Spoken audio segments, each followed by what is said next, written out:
ये हम मुसलमानों को कहते हैं, तुमने अगर भारत में रहना है तो हमारे बातों पे चल के रहना है। क्या तुम्हारे बाप का है ये भारत? ये तो हर हिंदुस्तानी का भारत है, इसने मरना यहाँ है। दोस्तों फिर से आ चुके हैं एक और नई वीडियो लेकर। आज की वीडियो में देखने वाले हैं भरे मंच से इस मुस्लिम नेता ने पीएम मोदी को जबरदस्त धोया। वहीं पर इस मुस्लिम नेता ने कहा कि मुसलमानों को इस देश से निकालना इतना आसान नहीं है।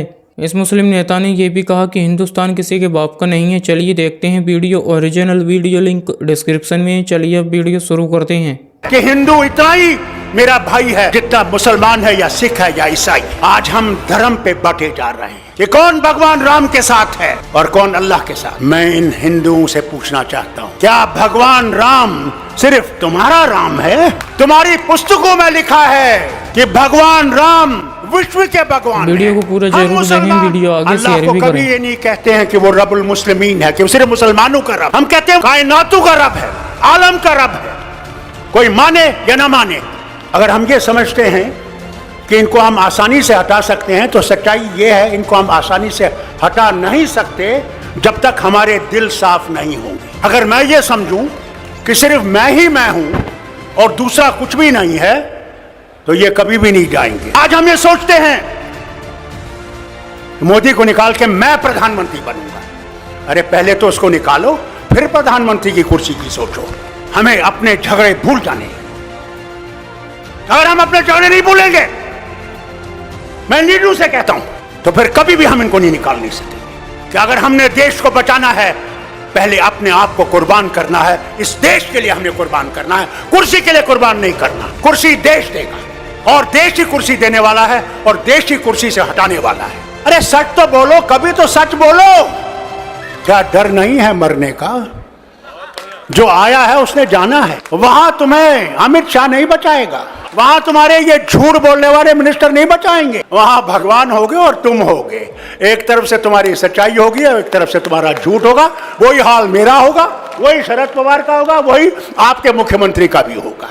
हमारे यहां भी एक जमाने में फिरौन होता था और फिरौन अपने आप को खुदा कहता था। दिन में वो खुदा होता था, रात को जब रात होती थी तो फिर कहता था खुदा तू ही है, मगर मैं क्या करूं, मुझे इन्हें खुदा बना दिया है। अरे कुदरत से डरो, कभी तुम्हारा भी हशर ये ना हो जाए कि तुम सारे चीजों को लेकर उसी दरिया में डूब जाओगे। कोई धर्म बुरा नहीं है, इंसान बुरा है, धर्म बुरा नहीं है। तो अगर देश बचाना है तो हमें अपने आप को कुर्बान करके इस देश को बचाना है और इस मोदी सरकार को हटाना है कि ये कभी वापस ना आए। मैं इनसे कहता हूं, अगर ये वापस आएंगे तो अल्लाह ही जाने इस मुल्क का क्या होगा।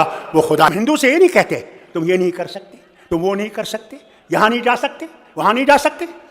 ये हम मुसलमानों को कहते हैं, तुमने अगर भारत में रहना है तो हमारे बातों पे चल के रहना है। क्या तुम्हारे बाप का है ये भारत?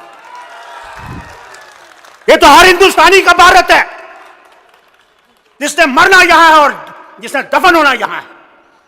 उसके जला के बाद भी उसकी जो खाक है वो इस जमीन में मिल जाएगी। मगर ये वो नहीं कहते, ये कहते नहीं मेरा रास्ता है और कोई रास्ता नहीं। अब आपने दिखाना है और इस मुल्क ने दिखाना है कि क्या वो रास्ता चाहिए हमें, या वो रास्ता चाहिए जिसमें हर हिंदुस्तानी किसी भी धर्म का हो, किसी भी जात का हो, कोई भी जबान हो, वो जिंदा चल सकता है और अमन से चल सकता है और इज्जत से चल सकता है।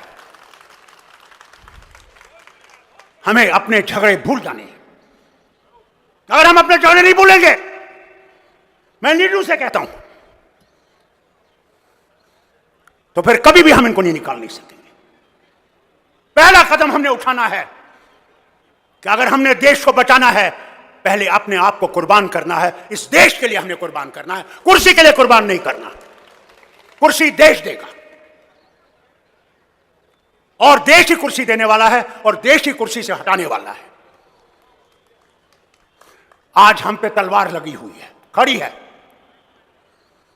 हर जगह झूठ बोला जाता है। अरे मेरी रियासत का हाल देखो, जहां कहते हैं हमारा संकल्प है कि हर जगह बिजली होगी, हर जगह तार होगी।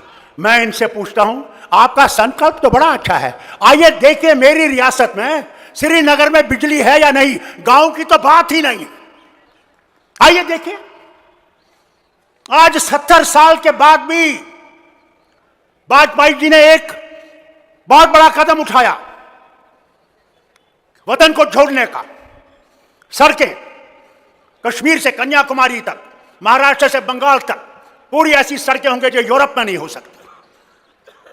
आइए मेरी रियासत में देखिए, 30 किलोमीटर, 30 मील बानीहाल से रामबन तक आज तक उसको ठीक नहीं कर सके, आज तक ठीक नहीं कर सके। और हमारे लोग दर बदर रास्तों पे पड़े हुए हैं, हमारी माएं बहनें, हमारा खाने का सामान, तेल।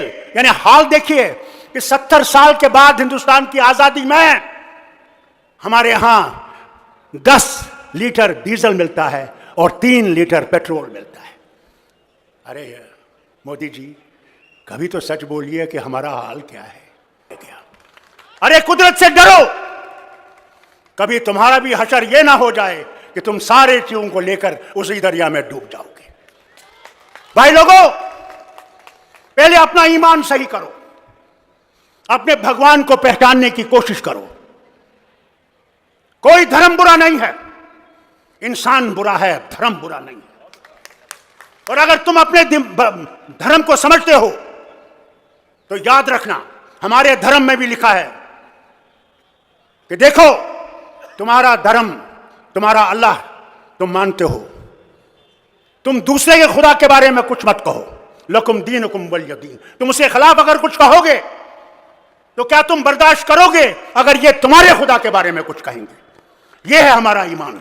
मेरा ईमान है कि हिंदू इतना ही मेरा भाई है जितना मुसलमान है या सिख है या ईसाई है।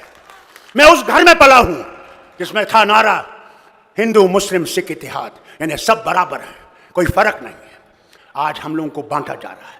इसलिए आपसे और इन लीडरों से अपील करता हूं, सब लीडरों से, कि अगर देश बचाना है तो हमें अपने आप को कुर्बान करके इस देश को बचाना है और इस मोदी सरकार को हटाना है कि यह कभी वापस ना आए। ये देश ऐसे उठेगा कि कभी आपने देखा नहीं होगा। और मरने से पहले मैं जरूर वो देश देखूंगा जिसे मैं कहूंगा, गांधी तेरा देश बन गया, शेख अब्दुल्ला तेरा देश बन गया, नेहरू तेरा देश बन गया, आजाद तेरा देश बन गया। और जिन्होंने कुर्बानियां दी हैं, जो काले पानी में मर गए, जलियांवाला बाग में मर गए, उनसे भी जाके कहूंगा, तुम इस देश के लिए सो गए मगर आज वो देश तुम्हारी मेहरबानी से जिंदा है। चलिए वीडियो यहीं पर ख़त्म करते हैं। अगर आप भी ऐसी वीडियो देखना पसंद करते हैं तो हमारे चैनल को जरूर सब्सक्राइब करें, वीडियो लाइक करें, वीडियो को ज़्यादा से ज़्यादा शेयर करें। थैंक्स फॉर वॉचिंग और अपनी राय कमेंट में ज़रूर दें।